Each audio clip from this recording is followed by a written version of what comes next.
আজকের গল্প সত্যিকারের বন্ধু। এক ছিল দুই বন্ধু, রাহুল আর সুমন।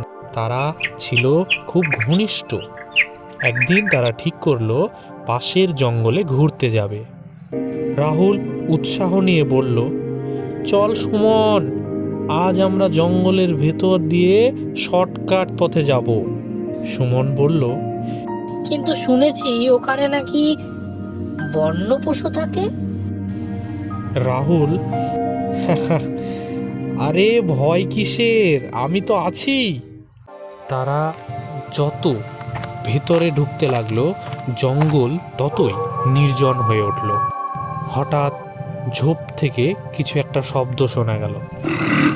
সুমন চমকে উঠে বলল, এই শব্দটা কি? রাহুল বলল, ভাল্লুক। রাহুল দ্রুত গাছে উঠে যায়। সুমন চিৎকার করে বলল, রাহুল, আমাকে ফেলে যাস না। এই মুহূর্তে সুমন কি করবে ভেবে উঠতে পারছিল না। তখন সুমনের হঠাৎ মনে পড়ল, ভাল্লুক নাকি মৃত মানুষকে ছোঁয় না।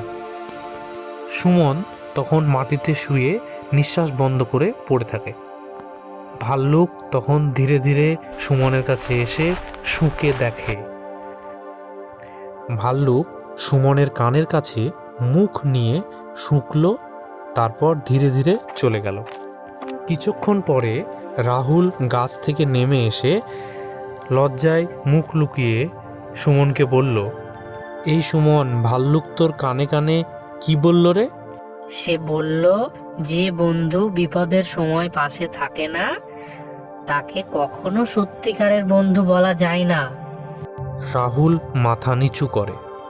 রাহুল বলল, আমি ভুল করেছি, আমাকে ক্ষমা করো।